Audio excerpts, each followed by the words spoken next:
வணக்கம். டான் தொலைக்காட்சியின் மாலை நேர பிரதான செய்தி அறிக்கை. செய்திகளுக்காக இணைந்திருக்கும் நான் கிருஷ்ணாயினி ஒரு திருராசன். முதலில் தலைப்புச் செய்திகள்.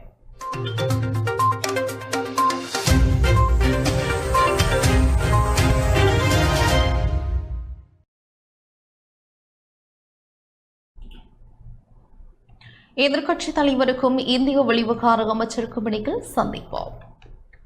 உலக உணவு திட்டத்தின் இலங்கைக்கான பிரதிநிதிகளுக்கும் சுகாதார அமைச்சருக்கும் இடையில் சந்திப்பு. ஜனநாயக தமிழ் தேசிய கூட்டணி இணங்கி வந்தால் தமிழ் தேசிய கூட்டமைப்பாக செயற்பட முடியும் என சுமந்திரன் கருத்து. பாடசாலை வாகன போக்குவரத்திற்கு வாகனங்களை இறக்குமதி செய்ய வேண்டும் என பாடசாலை போக்குவரத்து சங்கம் கோரிக்கை. மாகாண சபைகள் தேர்தலில் பொது முதல்வர் வேட்பாளர் தொடர்பில் எதிர்க்கட்சிகள் கவனம்.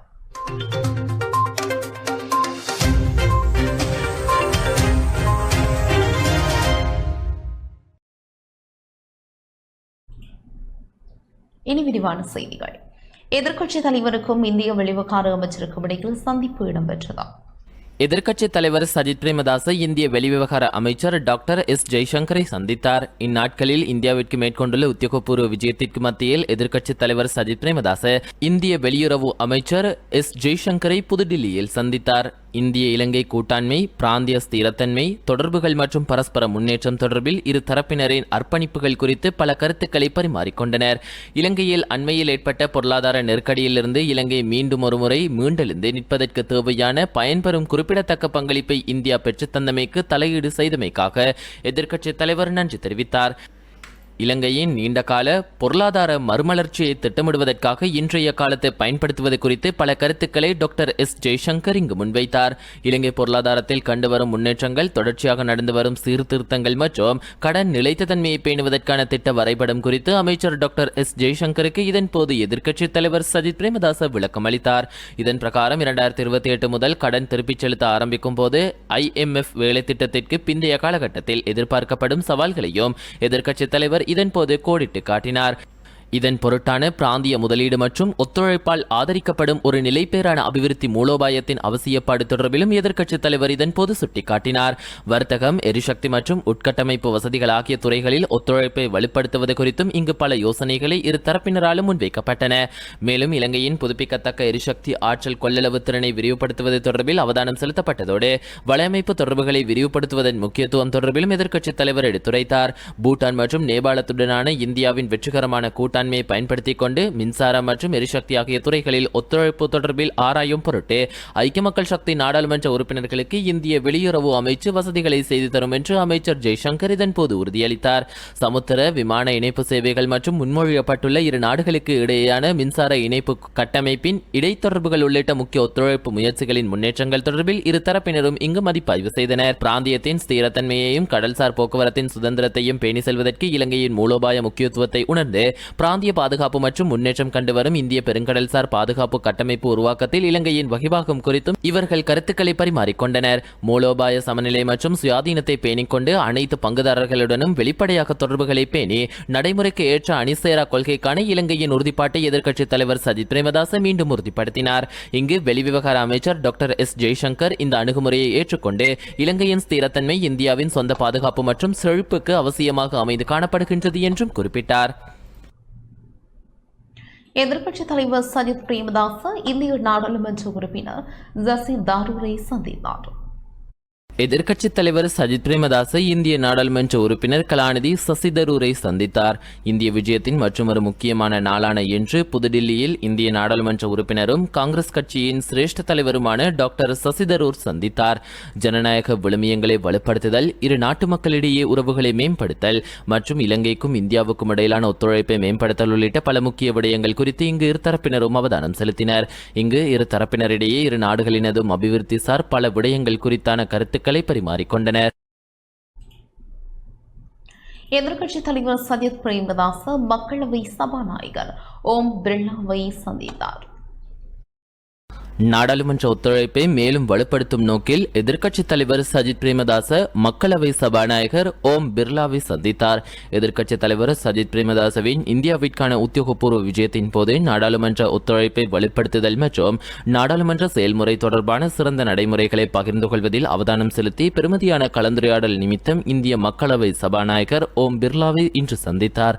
நிறுவன தொழில்முறையை மேம்படுத்துதல், சட்டவாக்கத்துறையோடு தொடர்பான ஆராய்ச்சிகளை வலுப்படுத்துதல் மற்றும் நாடாளுமன்றத்தினுள் இளைஞர்களின் பங்கேற்பை ஊக்குவித்தல் தொடர்பாக இரு தலைவர்களுக்கும் இடையே இங்கு பல கருத்துக்கள் பரிமாறிக்கொள்ளப்பட்டன.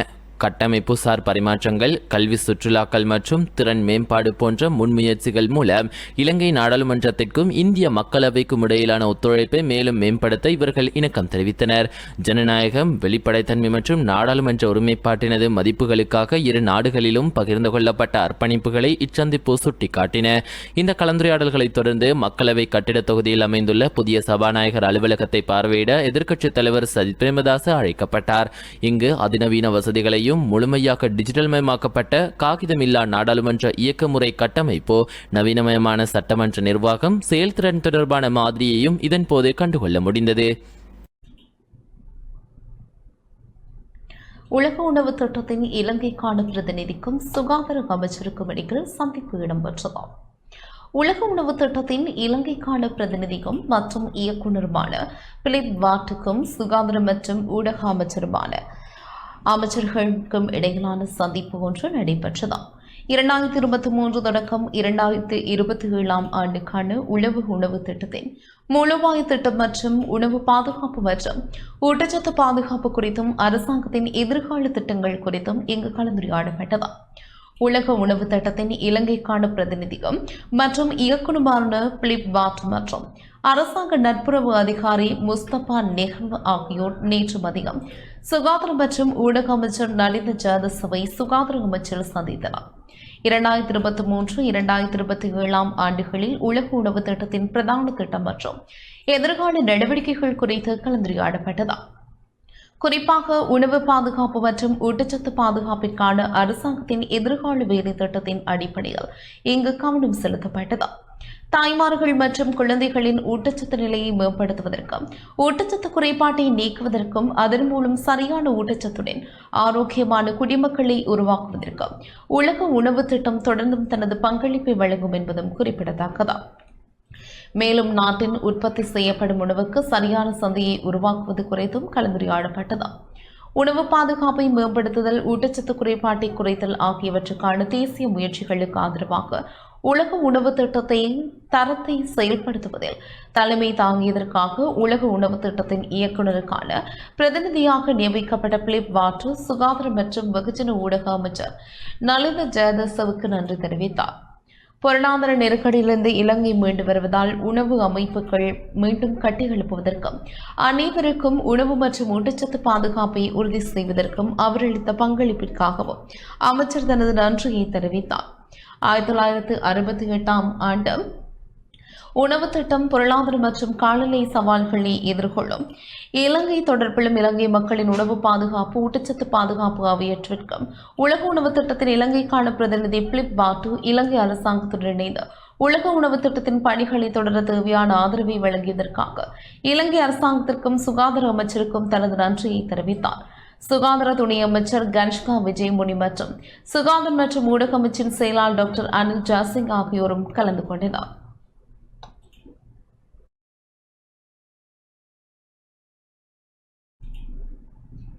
பெருந்தோட்ட வீதிகளை புனரமைக்க நடவடிக்கை எடுக்கப்படுவதாக அமைச்சர் ஜமந்த வித்யாரண்ய தெரிவித்துள்ளார்.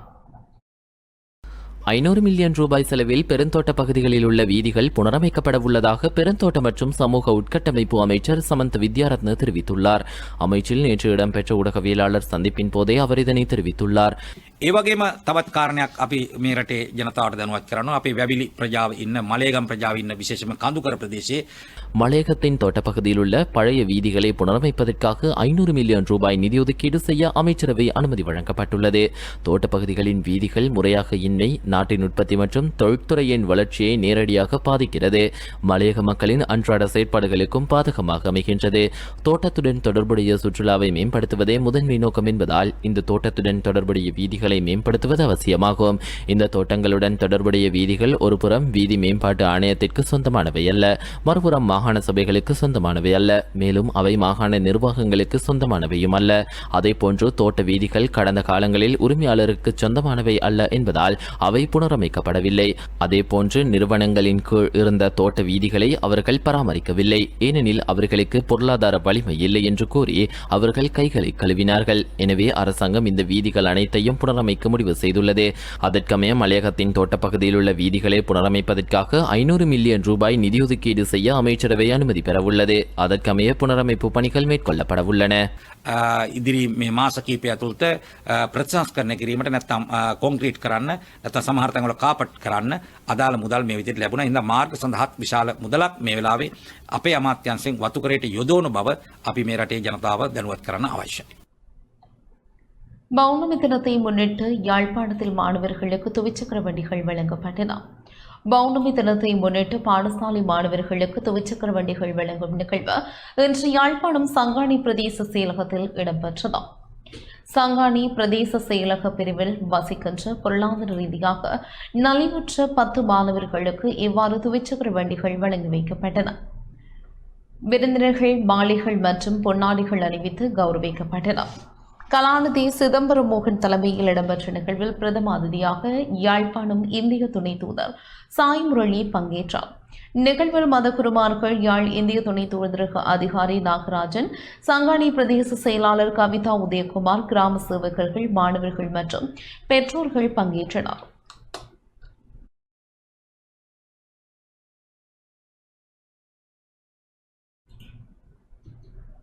ஜனநாயக தமிழ் தேசிய கூட்டணி தமது நிலைப்பாட்டிற்கு இணங்கி வந்தால் தமிழ் தேசிய கூட்டமைப்பாக செயல்பட முடியும் என தமிழரசு கட்சியின் பொதுச் செயலாளர் எம்.ஏ. சுமந்திரன் தெரிவித்துள்ளார். இலங்கை தமிழரசு கட்சியின் நிலைப்பாட்டை ஜனநாயக தமிழ் தேசிய கூட்டணிக்கு தெரியப்படுத்தியுள்ள நிலையில் அவர்கள் அந்த நிலைப்பாட்டிற்கு இணங்கி வந்தால் மட்டும் தமிழ் தேசிய கூட்டமைப்பாக செயல்பட முடியும் என தமிழரசு கட்சியின் பொதுச் செயலாளர் எம்.ஏ. சுமந்திரன் தெரிவித்தார். இலங்கை தமிழரசு கட்சியின் மத்திய செயற்குழு கூட்டம் வவுனியாவில் இடம்பெற்ற பின்னர் ஊடக சந்திப்பை நடாத்திய வேளை இவ்வாறு குறிப்பிட்டார். வரப்போகிற வரவு செலவு திட்டம் சம்பந்தமாக பாராளுமன்ற உறுப்பினர்களோடு ஒரு கலந்துரையாடல் நடத்தியிருக்கிறோம். 7ஆம் தேதி ஜனாதிபதி நிதி அமைச்சர் என்ற வகையிலே தன்னுடைய வரவு செலவு திட்ட யோசனைகளை பாராளுமன்றத்திலே சமர்ப்பிக்க இருக்கிறார். அதுக்கு பிறகு 2ஆம் வாசிப்பு விவாதம் நடைபெற்று 14ஆம் தேதி அதற்கான வாக்கெடுப்பு நடைபெறும். பாராளுமன்ற குழு ஒவ்வொரு உறுப்பினரும் தங்களுடைய நிலைப்பாடுகளை அல்லது தங்களுடைய கருத்துக்களை சொன்னார்கள். ஜனநாயக தமிழ் தேசிய கூட்டணி இனரோடு தலைவரும் நானும் ஏற்கனவே சில சந்தர்ப்பங்களிலே உரையாடி இருக்கிறோம். அது சம்பந்தமாக எங்களுடைய நிலைப்பாட்டை நாங்கள் அவர்களுக்கு தெரியப்படுத்தி இருக்கிறோம். அந்த நிலைப்பாட்டிலே அவர்களும் இணங்கி வருவார்களாக இருந்தால் நாங்கள் முன்னிருந்ததை போல தமிழ் தேசிய கூட்டமைப்பாக ஜனநாயக தமிழ் தேசிய கூட்டணியினரோடு இணங்கி செயற்படுவதற்கான வாய்ப்புகள் உண்டு. ஆகவே அப்படியாக இணங்கி செயற்பட முன்வருமாறு நாங்கள் அவர்களுக்கு அழைப்பும் விடுக்கிறோம். மத்திய செயற்குழுவிலே அதற்கான அங்கீகாரம் வழங்கப்பட்டிருக்கிறது. சகல தமிழ் தரப்புகளோடும் பிரதான தமிழ் கட்சி என்ற ரீதியிலே, தலைமை தமிழ் கட்சி என்ற ரீதியிலே நாங்கள் அனைவரையும் இணைந்து செயற்படுமாறு அழைப்பு விடுப்பது என்று தீர்மானிக்கப்பட்டிருக்கிறது. அரசியல் தீர்வு சம்பந்தமாக ஒரே நிலைப்பாட்டை தமிழ் கட்சிகள் முன்வைக்குமா என்கின்ற ஒரு கேள்வி இருக்கிறது. ஆகவே அது சம்பந்தமாக இலங்கை தமிழரசு கட்சி தமிழ் தேசிய கூட்டமைப்பாக இறுதியாக கோட்டாபய ராஜபக்ச அரசாங்க காலத்திலே உமேஷ் சில்வா குழுவுக்கு முன்வைத்த யோசனை ஒன்று இருக்கிறது. அதுதான் நாங்கள் இறுதியாக ஒரு அரசாங்கத்துக்கு முன்வைத்த யோசனை. அவர்கள் அதில் இணங்கி வருவார்களாக இருந்தால் அதை ஒரு பொது நிலைப்பாடாக நாங்கள் அரசாங்கத்துக்கு தெரிவிக்க முடியும் என்று தீர்மானித்திருக்கிறோம். போதியொழிப்பு திட்டத்தின் மூலம் மலையகத்திலும் பாரிய மாற்றத்தை காண முடியும் என பெருந்தோட்ட உட்கட்டமைப்பு பிரதி அமைச்சரின் பிரத்யேக செயலாளர் சிவபிரகாசம் தெரிவித்துள்ளார். நாட்டில் தேசிய ரீதியில் முன்னெடுக்கப்படும் போதை ஒழிப்பு திட்டத்தின் மூலம் மலையகத்திலும் பாரிய மாற்றத்தை காண முடியும் என்று தேசிய மக்கள் சக்தியின் தேசிய செயற்பாட்டுக்குழு உறுப்பினரும் பெருந்தோட்ட உட்கட்டமைப்பு பிரதியமைச்சரின் பிரத்யேக செயலாளருமான கலாநிதி VP சிவபிரகாசம் தெரிவித்துள்ளார். பன்விலை விக்னேஸ்வரா தமிழ் மகா வித்தியாலயம் மற்றும் மலையக கலை கலாசார ரத்னதீப அமைப்பு ஆகியன இணைந்து கல்விக்கு பணிபுரிவோரை வாழும் போதே வாழ்த்துதல் என்ற துணிப்பொருளில் பாராட்டி கௌரவிக்கும் நிகழ்வு பாடசாலையின் பிரதான கேட்போர் கூடத்தில் அதிபர் K. கோபாலகிருஷ்ணன் தலைமையில் இடம்பெற்றது. இந்நிகழ்வில் கலந்து கொண்டு உரையாற்றிய போதே அவர் இதனை தெரிவித்துள்ளார். இந்நிகழ்வில் பிரதம அதிதிகளாக பிரதியமைச்சரின் பிரத்யேக செயலாளர் கலாநிதி VP சிவபிரகாசம், வத்துக்காமம் கல்வி வலய பணிப்பாளர் WMD திருமதி குணரட்ன ஆகியோர் கலந்து கொண்டு சிறப்பித்தனர். கௌரவ அதிதிகளாக வத்துக்காமம் கல்வி வலய தமிழ் பிரிவின் பிரதிக்கல்வி பணிப்பாளர் WMRS பாரக்குடையார் மற்றும் வத்துக்காமம் கல்வி வலய சிரேஷ்ட நிர்வாக உத்தியோகத்தர் பண்டார குருகே சந்திராணி ஜெயமால் ஆகியோர் பங்கேற்றனர். இதில் ஆசிரியர்கள், அதிபர்கள், கல்விக்காக பங்காற்றுகின்ற சமூக பணியாளர்கள் 61 பேர் விருது வழங்கி பாராட்டி கௌரவிக்கப்பட்டனர். சட்டத்தரணி கிருஷ்ணன் ஜோகேஸ்வரன், பிரதி சின்னையா தில்லைநாதன், மலையக கலை கலாசார சங்கத்தின் ஸ்தாபகர் ராஜா ஜோகின்ஸ் உள்ளிட்ட முக்கிய பிரமுகர்கள் கலந்து கொண்டனர்.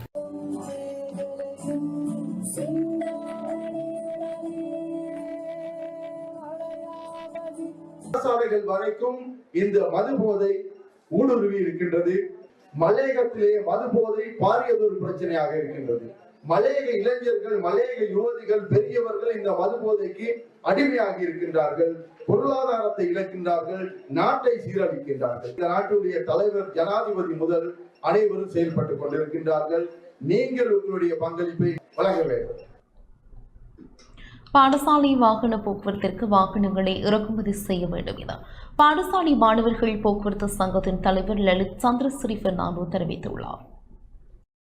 எதிர்வரும் வரவு செலவு திட்டத்தினூடாக பாடசாலை வாகன போக்குவரத்துக்கான வாகனங்களை அரசாங்கம் இறக்குமதி செய்து அதனை கடன் சலுகை வசதி அடிப்படையில் வழங்க வேண்டும் என அகில இலங்கை பாடசாலை மாணவர்கள் போக்குவரத்து சங்கத்தின் தலைவர் லலித் சந்திரஸ்ரீ பெர்னாண்டோ தெரிவித்துள்ளார். ஊடகங்களுக்கு கருத்து வெளியிடும் போதே அவர் இதனை தெரிவித்தார். මුලින්ම අපි බලමු ජනාධිපතිතුමාගේ අයවැයෙන් අපිට බලාපොරොත්තු වෙන්නේ මොනවද කියන එක. ඇත්ත වශයෙන්ම ஜனாதிபதியின் வரவு செலவு திட்டத்தினூடாக எங்களுக்கு என்ன கிடைக்கும் என்பதை அறிய காத்திருக்கிறோம். இந்த வரவு செலவு திட்டத்தினூடாக பாடசாலை வாகன போக்குவரத்துக்காக நல்ல வாகனங்கள் இறக்குமதி செய்யப்படும் என எதிர்பார்க்கிறோம். தற்போது வாகனங்களின் விலை அதிகரித்துள்ளது. எனவே எங்களுக்கு கடன் சலுகை வசதி அடிப்படையில் வாகனங்களை வழங்குவதோடு அதற்காக அறவிடப்படும் வெட் வரியையும் குறைக்குமாறு கேட்டுக்கொள்கிறோம். அதேபோல பாடசாலை வாகனங்களை ஒழுங்குபடுத்தும் செயற்பாடு தொடர்பிலும் எங்களுக்கு பிரச்சினை உள்ளது. ஒழுங்குமுறைப்படுத்தும் செயற்பாட்டிற்கு நாங்கள் எதிரானவர்கள் அல்ல, ஆனால் அதை முறையாக முன்னெடுக்க வேண்டும். உதாரணமாக தனியார் பஸ்கள் ஒழுங்குபடுத்தப்பட்டு பல வருடங்களாகிறது, ஆனால் அவர்களுக்கு இதுவரையில் எதுவும் கிடைக்கவில்லை. எனவே பாடசாலை பஸ்களை ஒழுங்குபடுத்தும் நடவடிக்கையில் அரசாங்கம் ஈடுபடுமானால் அது குறித்து எங்களுக்கு தெளிவுபடுத்த வேண்டும். இதனூடாக எங்களுக்கு என்ன கிடைக்கும் என்பதை கூற வேண்டும். සිද්ධ වෙන්න ඕන. මොකද දැනට පෞද්ගලික බස් රථ නියාමනය කරලා අවුරුදු ගාණක් වෙනවා. තාමත් ඒ මිනිස්සුන්ට ලැබිච්ච දෙයක් නෑ ඒක. இலங்கை சுங்கத்தின் வருமானம் அதிகரித்துள்ளது. இவ்வருடத்தின் செப்டம்பர் 30ஆம் தேதிக்கு எதிர்பார்க்கப்பட்ட இலக்கில் 117% பூர்த்தி செய்ய கிடைத்திருப்பதாக இலங்கை சுங்கத்தின் அதிகாரிகள் நாடாளுமன்ற வழிவகைகள் பற்றிய குழுவில் தெரிவித்தனர். செப்டம்பர் 30ஆம் தேதியில் இலங்கை சுங்கத்தில் எதிர்பார்க்கப்பட்ட வருமானம் 1485 பில்லியன் ரூபாய் என்றும் 1737 பில்லியன் ரூபாயை வருமானமாக பெற முடிந்திருப்பதாகவும் அதிகாரிகள் குறிப்பிட்டனர். நாடாளுமன்ற வழிவகைகள் பற்றிய குழு அதன் தலைவர் நாடாளுமன்ற உறுப்பினர் விஜய் பஸ்நாயக்க அவர்களின் தலைமையில் அண்மையில் நாடாளுமன்றத்தில் கூடிய போதே இவ்விடயம் தெரிவிக்கப்பட்டது. கடந்த வருடங்களுடன் ஒப்பிடுகையில் இந்த வருடத்தில் ஒவ்வொரு மாதமும் இலங்கை சுங்கத்தின் வருமானம் கணிசமான அளவு அதிகரித்திருப்பதாகவும் அதிகாரிகள் குழுவில் விளக்கம் அளித்தனர். இதற்கமைய 2025 அக்டோபர் 14ஆம் தேதியாகும் போது வாகன இறக்குமதியால் அதிக வருமானமாக 587.11 பில்லியன் ரூபாய் கிடைத்திருப்பதாகவும் இது ஒட்டுமொத்த வருமானத்தில் 37% என்றும் அவர்கள் சுட்டிக்காட்டினர். இதற்கமைய அக்டோபர் 14ஆம் தேதியாகும் போது 55,447 67 மோட்டார் கார்கள் இறக்குமதி செய்யப்பட்டிருப்பதாகவும் இதனூடாக 472.26 பில்லியன் ரூபாய் சுங்கவரி வருமானம் கிடைத்துள்ளது.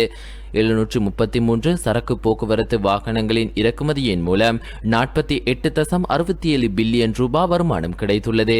1,42,524 மோட்டார் சைக்கிள் மற்றும் 15,035 முச்சக்கர வண்டிகளின் இறக்குமதியினூடாக முறையே 30.3 பில்லியன் ரூபாவும் 15.10 பில்லியன் ரூபாவும் 1,679 பொது போக்குவரத்து பஸ் மற்றும் வேன் ரக வாகன இறக்குமதியின் ஊடாக 12.66 பில்லியன் ரூபாய் வருமானம் கிடைத்திருப்பதாகவும் அதிகாரிகள் இங்கு தெரிவித்தனர்.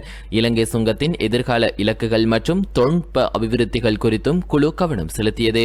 அரசுடைமையாக்கப்பட்ட பொருட்களை ஏலத்தில் விற்பனை செய்வதற்கு புதிய டிஜிட்டல் கட்டமைப்பை அறிமுகப்படுத்த தேவையான நடவடிக்கைகள் எடுக்கப்பட்டுள்ளதாக அதிகாரிகள் தெரிவித்தனர். இது ஏனைய அரசு நிறுவனங்களுக்கும் முன்னுதாரணமானதாக இருக்கும் என குழு சுட்டிக்காட்டியது.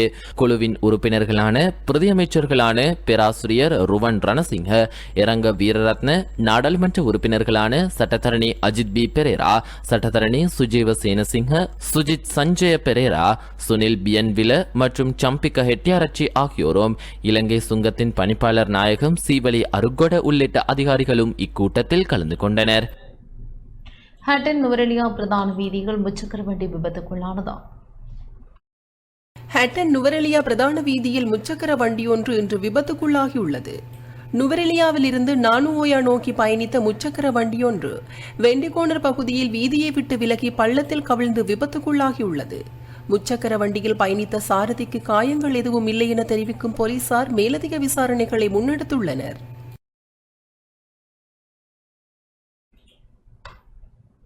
ரஷ்யாவின் உயரிய கௌரவத்தை இலங்கையின் முன்னாள் தூதர் ஒருவர் பெற்றுள்ளார். இலங்கை ரஷ்ய நட்புறவு சங்கத்தின் பொதுச் செயலாளரும் ரஷ்ய புவியியல் சங்கத்தின் இலங்கைக்கான தலைவருமான கலாநிதி சமன் வீரசிங்கவுக்கு ரஷ்யாவின் மிக உயரிய சிவிலியன் விருதுகளில் ஒன்றான நட்புக்கான விருது வழங்கி கௌரவிக்கப்பட்டுள்ளது. ரஷ்யாவுக்கான முன்னாள் இலங்கை தூதுவராக பணியாற்றிய கலாநிதி சமன் வீரசிங்க 2 நாடுகளுக்கும் இடையிலான இருதரப்பு உறவுகளை வலுப்படுத்துவதற்காக பல தசாப்தங்களாக மேற்கொண்ட முயற்சிகளை அங்கீகரிக்கும் விதமாக இந்த விருதை பெற்றார். விருதை பெற்றுக்கொண்ட பிறகு அவர் ஆற்றிய ஏற்புரையில் தனது பங்களிப்பை அங்கீகரித்த ஜனாதிபதி விளாடிமிர் புடினுக்கு நன்றி தெரிவித்தார். அத்துடன் 2 நாடுகளுக்கும் இடையிலான கலாசார, கல்வி மற்றும் மனிதாபிமான ஒத்துழைப்பை ஆழப்படுத்துவதில் தனது உறுதிப்பாட்டை மீண்டும் வலியுறுத்தினார். விருது வழங்கும் விழாவில் பேசிய ஜனாதிபதி விளாடிமிர் புடின் 2 நாடுகளுக்கும் இடையிலான பரஸ்பர புரிதலையும் ஒத்துழைப்பையும் வளர்ப்பதில் கலாநிதி சமன் வீரசிங்கவின் பங்கை வெகுவாக பாராட்டினார். சமன் வீரசிங்க ரஷ்யாவுடனான கலாசார மற்றும் மனிதாபிமான உறவுகளை வலுப்படுத்துவதில் ஒரு சிறந்த பங்களிப்பை செய்தார் என்றும் குறிப்பிட்டார். இந்த நிகழ்வு ரஷ்ய தேசிய ஒற்றுமை தினத்தில் நடைபெற்றமை குறிப்பிடத்தக்கது.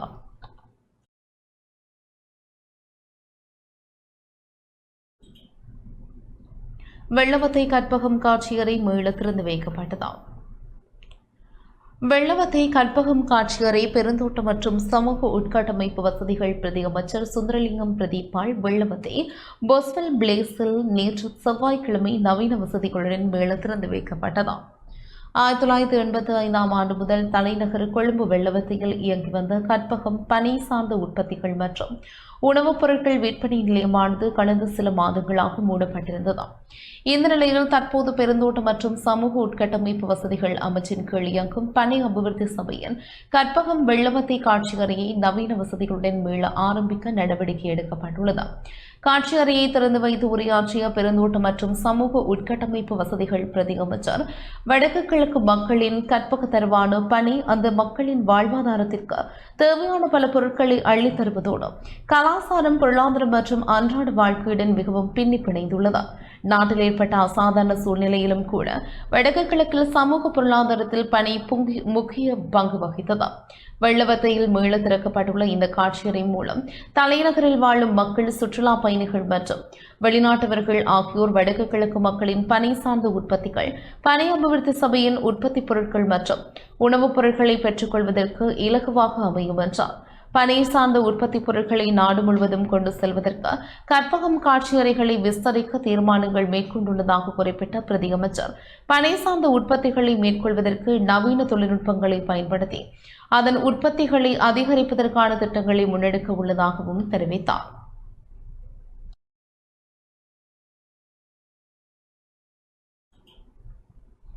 மாகாண சபைகள் தேர்தலில் பொது முதல்வர் வேட்பாளர் தொடர்பில் எதிர்க்கட்சிகள் கவனம் செலுத்தியுள்ளன. எதிர்வரும் மாகாண சபை தேர்தலில் எதிர்க்கட்சிகள் சார்பில் முதலமைச்சர் வேட்பாளராக பொது வேட்பாளரை நிறுத்துவது குறித்து பல எதிர்க்கட்சிகள் கவனம் செலுத்தியுள்ளன.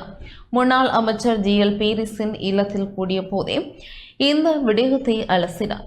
நேற்று சுமார் 2 மணி நேரமாக நடந்த இந்த கலந்துரையாடலில் மாகாண சபைகள் தேர்தலை விரிவாக நடத்தக் கோருவது குறித்து விரிவாக கலந்துரைக்கப்பட்டது. அத்துடன் மாகாண சபைகள் தேர்தலை எதிர்க்கட்சிகள் ஒன்றிணைந்து எதிர்கொள்ள வேண்டும் என்றும் முதலமைச்சர் இதன்போது தெரிவித்தார். இந்த நிலையில் வேட்பாளர்களுக்கு பொது வேட்பாளர்களை நிறுத்த வேண்டும் எனவும் பேசப்பட்டது. பொது வேட்பாளர்களை நிறுத்துவது சாத்தியமில்லை என்றால் தனித்தனியாக போட்டியிட்ட பின்னர் ஒன்றாக இணைந்து மாகாண சபை அமைப்பது குறித்தும் விரிவாக கலந்துரையாடப்பட்டது. முதலமைச்சர் பதவிக்கு பொது எதிர்க்கட்சி வேட்பாளர்களை நிறுத்துவது குறித்தும் எதிர்க்கட்சிகளில் உள்ள பிரதான அரசியல் கட்சிகளுடன் பேச்சு நடத்துவதும் இந்த கூட்டத்தில் தீர்மானிக்கப்பட்டது.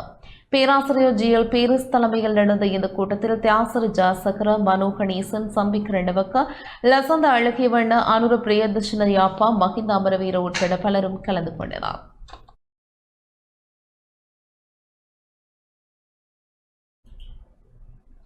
வடக்கு கடற்பகுதியில் சட்டவிரோத தொழில்களை தடுத்து நிறுத்துவதனூடாகவே மீனவர்களின் வாழ்வாதாரத்தை மேம்படுத்த முடியும் என வர்ணகுலசிங்கம் தெரிவித்துள்ளார். வடக்கு கடற்பகுதியில் சட்டவிரோத தொழில்களை உடனடியாக தடுத்து நிறுத்துவதனூடாகவே கடல் வெள்ளத்தை மீனவர்களிடம் வாழ்வாதாரத்தை மேம்படுத்த முடியும் எனவும் உரிய தரப்பினர் உரிய நடவடிக்கை எடுக்க வேண்டும் எனவும் வடமராட்சி கிழக்கு கடற்றொழிலாளர் சங்க பிரதிநிதிவான வர்ணகுலசிங்கம் தெரிவித்துள்ளார். யாழ்ப்பாணம் வடமராட்சி ஊடக இல்லத்தில் கருத்து வெளியிடுகையில் இவ்வாறு குறிப்பிட்டார். இவ்வளவு காலமும் வெளி மாவட்டக்காரருக்கு அனுமதிகளை கொடுத்து இன்றைக்கு வெளி மாவட்டக்காரர் வந்து இங்க வந்து தொழிலுக்கு வந்து எங்களை இந்த இடங்களை வந்து பிடிச்சு கொட்டுகளை போட்டு எங்களோட இடங்களை வந்து ஆக்கிரமிக்கப்பட்டு எங்களது மக்கள் தொழில் செய்ய முடியாத நிலையில தள்ளப்பட்டிருக்கிறார்கள். இதை உங்களோட கவனத்தில் எடுத்து இப்போ முல்லைத்தீவு கடத்தொழில் நீரியலுத்துறை உதவி பணிப்பாளரும் யாழ் மாவட்ட கடத்தொழில் நீரியல் உதவி பணிப்பாளரும் இனிமேல் வந்து அந்தந்த மாவட்டத்தை தவிர வேறு யாக்களுக்கு அனுமதி வழங்காமல், இப்போ யாழ் மாவட்டம் என்றால் யாழ் மாவட்டக்காரருக்கு நீங்கள் அனுமதியை வழங்குவோம். அதே மாதிரி முல்லைத்தீவு என்று சொன்னால் முல்லைத்தீவு மாவட்டத்தில் இருக்கிறவர்களுக்கு அனுமதியை வழங்குவோம். வெளி மாவட்டக்காரர்களுக்கு நீங்கள் தயவு செய்து அனுமதிகள் கொடுக்க வேண்டாம். நீங்கள் அனுமதிகள் கொடுக்கிறதால எங்களது நிலங்கள் வந்து பறிபோய் கொண்டிருக்கின்றது. தொழிலண்ட போர்வையில வந்து இங்க வந்து தொழிலுக்கண்டு உண்டி கொட்டுகளை போட்டு வீடுகளை கட்டி இன்றைக்கு அவர்கள் இங்க குடியிருந்து இன்றைக்கு எங்களது நிலங்கள் எங்களது தொழில் வளங்கள் பறிபோய் கொண்டிருக்கு. அப்ப இதுக்கு வந்து நீங்கள் இனிமேல் வந்து உடந்தையாக இருக்கக்கூடாது. தயவு செய்து அந்தந்த மாவட்டத்தில் இருக்கிறதுக்கு நீங்கள் அனுமதியை கொடுக்கலாமே தவிர வெளி மாவட்டக்காரர்களுக்கு தயவு செய்து அனுமதி கொடுக்க வேண்டாம். நீங்கள் இந்த ஒரு நடவடிக்கை எடுத்து எங்களது இடங்களையும் எங்களது மக்களின் வாழ்வாதாரத்தையும் எங்களது மக்களின் பலங்களையும் அடுத்து எங்களது இடங்களையும் பாதுகாத்து நாங்கள் எங்களோட மக்கள் சந்தோஷமா வாழணும், சந்தோஷமான முறையில மீனை பிடிக்கணும் என்று சொல்லி அதை உங்களது நல்லொரு மனசுல ஒரு நல்லொரு கருத்தாக எடுத்துக்கொண்டு தயவு செய்து நீங்கள் இனிமேல் வெளி மாவட்டக்காரருக்கு அனுமதியை கொடுக்காம அந்தந்த மாவட்டத்துக்கு கொடுக்கும். யாழ் மாவட்டக்காரர்னா யாழ் மாவட்டருக்கு கொடுக்கும், முல்லைத்தீவு மாவட்டம்னா முல்லைத்தீவு கொடுக்கும். ஏன்னு சொன்னா அது டிராக்டர் தொழிலா இருக்கலாம், சுழியோடி அட்டை பிடிக்கிறவையா இருக்கலாம், வேறு எதுவும் தொழில் செய்கிறவையா இருக்கலாம். தயவு செய்து அந்தந்த மாவட்டத்துக்குரியாக்களுக்கு நீங்கள் அனுமதிகளை கொடுத்தால் எங்களது நிலங்கள் பாதுகாக்கப்படும், ஆக்கிரமிக்கப்படாது. எங்களது கடற்தொழில் எங்களோட கடல் வளங்கள் பாதிக்கப்படாது. ஏனென்று சொன்னால் இதால வந்து எங்களுக்கு முற்று முழுதாக எங்களது கடற்தொழில் பாதிக்கப்பட்டு கொண்டிருக்குது. வெளி மாவட்டக்காரர் இங்க வந்து தொழில் செய்யணும், புற திருப்பி காத்தொழில் மீனோட தங்கடத்தில் போய் தொழில் செய்யலாம். நாங்கள் அப்படி தொழில் செய்யலாமோ? எங்களுக்கு அப்படி தருவினியோ? நீங்களாக்கே இங்க வந்தால் நாங்கள் ஒருபோதும் உங்களை அனுமதிக்க மாட்டோம். வெளியிடத்தாக்களை வெளி மாவட்டக்காரரும் தாங்கள் ஒருபோதும் அனுமதிக்க மாட்டோம். அதே போல உங்களோட மாவட்டங்களை நீங்கள் அனுமதிக்காதீங்க. இங்கே தொழிலுக்கு வரவரை நீங்கள் விடாதே கொண்டு சொல்லி அங்க உள்ளவங்க சொல்றாங்க. ஆனால் எந்தெந்த நீதித்துறை உதவி பணிப்பாளர் இனிமே தன்னும் ஒரு மனச்சாட்சிக்கு பயந்து வேலை செய்யுங்க, மனச்சாட்சிக்கு வேலை செய்யுங்க. தயவு செய்து வெளி மாவட்டக்காரருக்கு இங்கே அனுமதி கொடுக்காமல் நீங்கள் எங்கட மாவட்டக்காரர் யாழ்ப்பாணம் என்றாலும் சரி முல்லைத்தீவு என்றாலும் சரி அந்தந்த மாவட்டக்காரருக்கு அந்தந்த இடங்களை அனுமதிகளை கொடுக்க வெளி மாவட்டக்காரர் தயவு செய்து இந்த தொழிலுக்கு நீங்கள் அனுமதி கொடுக்க வேண்டாம் என்று உங்களுடைய அன்பாக கேட்டுக்கொள்கிறேன். இத்துடன் இந்த செய்தி அறிக்கை நிறைவு பெற்றது. தொடர்ந்தும் நான் செய்திகளோடு இணைந்திருங்கள். வணக்கம்.